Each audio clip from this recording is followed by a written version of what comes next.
guitare. J'ai même vu un document assez étonnant où on vous voit faire ce qu'on appelle en anglais des blind tests, c'est-à-dire qu'on vous bande les yeux, on vous fait reconnaître des guitares et vous ne vous trompez pratiquement jamais.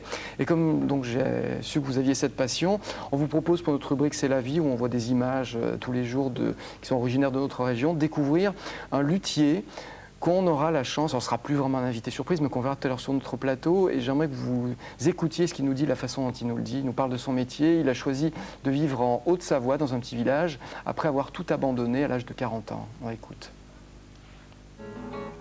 Mon enseigne est un peu anecdotique, mais enfin disons que c'est efficace. C'est une manière de me faire voir. Je suis en plein carrefour, dans cette vieille ferme. Et donc je suis luthier en guitare de concert, voilà.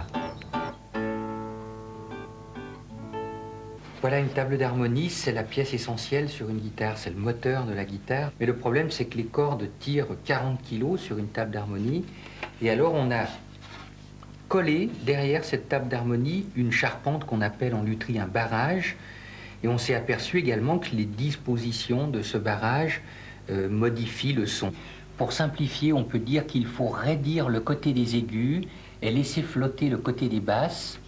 Et ici, vous avez la contre-rosace qui vient renforcer la table d'harmonie au niveau de la rosace, puisque la rosace est encastrée dans la table d'harmonie. Bon, la rosace, elle n'a aucune incidence sur le son, mais disons que c'est la signature du luthier, et puis on se fait plaisir avec ça. On reconnaît les grands luthiers à leur rosace. La majorité des rosaces sont des motifs géométriques, alors que moi, j'ai fait des petites danseuses qui dansent autour du monde. C'est dans ma tête, ça. Alors là, j'en suis à une opération très importante qui va être la fermeture de la guitare. Et puis, je prends pas mal de temps à la fermer parce que c'est la dernière fois où je vais la voir et elles sont aussi belles dedans qu'à l'extérieur, mes guitares. Alors, je suis pas très rentable sur cette opération. Je prends des fois quelques jours à la regarder avant de la fermer parce qu'on la verra plus jamais après. Une fois qu'elle est fermée, c'est terminé. C'est pas un instrument démontable, une guitare. Voilà, il s'appelle Daniel Orech, il sera avec nous dans un petit instant. J'ai lu quelque part, quand vous étiez petit, vous aviez confectionné une guitare en carton, c'est vrai? Ouais, ben j'étais pas au niveau du tout de Daniel Orech. Enfin, j'aime bien ce genre de mec passionné et tout. Enfin, ça me plaît vraiment, surtout que moi, la lutherie, souvent je dis si j'avais pas été musicien, peut-être que j'aurais fini par être luthier parce que j'aime bien travailler le bois et puis la musique liée. Bon. Alors sinon, mon histoire de guitare, ouais, c'était, je sais pas, j'avais 11 ans, quoi. C'était à l'époque de l'arrivée du twist en France, donc c'était mon rock'n'roll à moi. Et donc, je m'étais fait une guitare en carton avec un manche en bois, des élastiques pour m'amuser, faire le guignol devant la glace en écoutant mes 45 tours. Ah ben, mon public, c'était mon miroir, donc ça se passait pas trop mal, quoi. Mais on fait une petite pause tout de suite avec Marie-Claude Deviec qui tous les jours nous apporte des objets, peut-être qui vous seront utiles, on va le voir, Marie-Claude Deviec avec ses trucs, ses machins, ses bidules.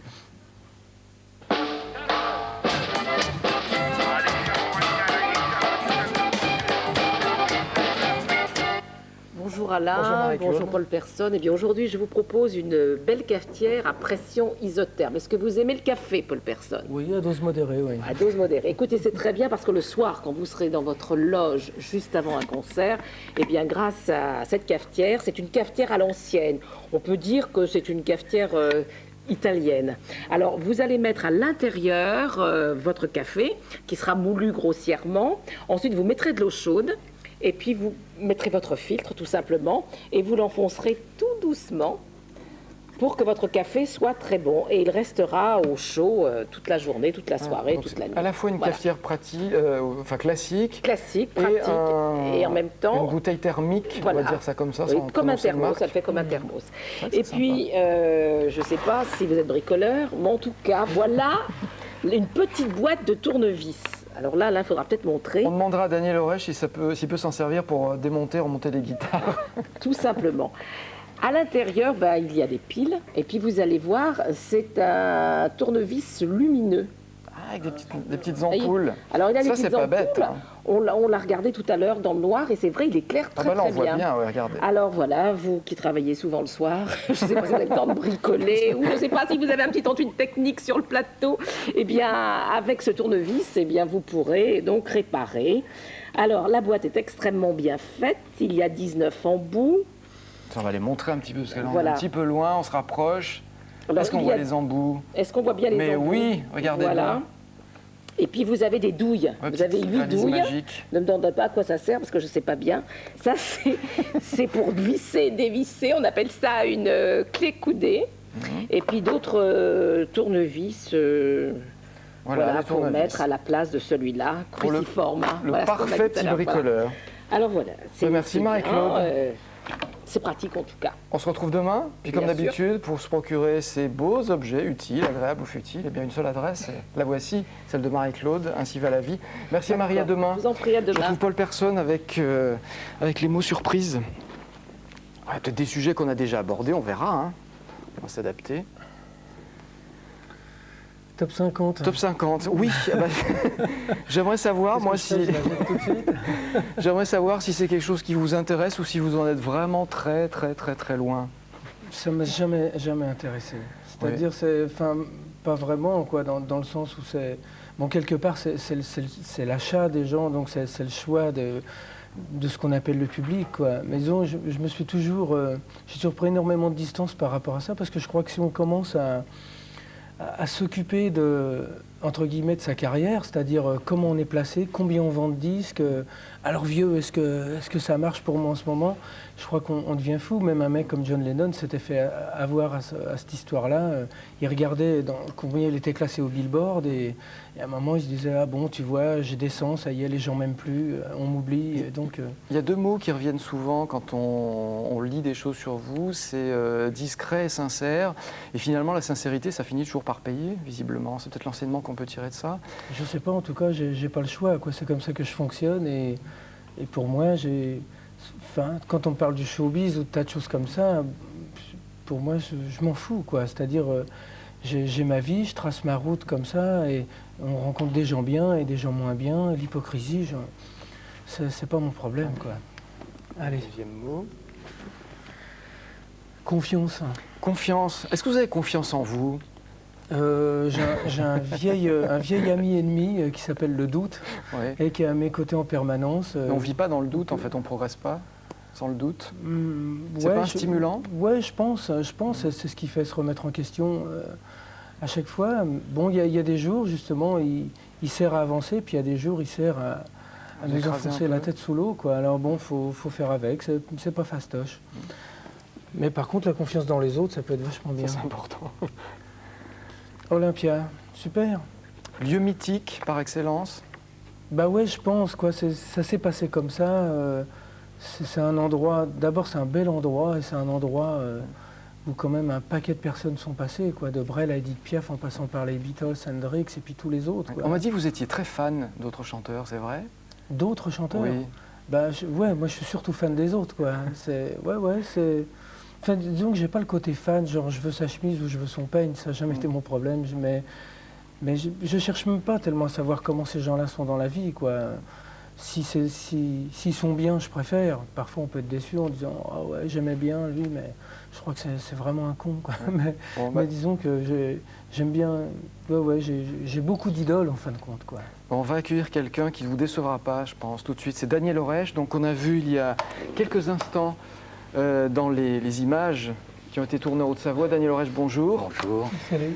Installez-vous, je vous en prie, qui est venu avec une guitare. Alors ça n'est pas la vôtre, parce que je crois que la vôtre c'est une Gibson. C'est une guitare qu'on nous a gentiment prêtée et qui va vous permettre de nous expliquer un petit peu comment ça fonctionne. Mais auparavant, j'aimerais qu'on raconte en deux mots votre histoire. C'est vrai qu'à l'âge de 40 ans, vous avez tout abandonné, vous étiez un cadre dynamique. Cadre dynamique, oui. Avant, disons que j'ai coutume de dire, avant je gagnais ma vie sans la vivre et maintenant je la vis sans la gagner, quoi. C'est une très belle formule. Ouais.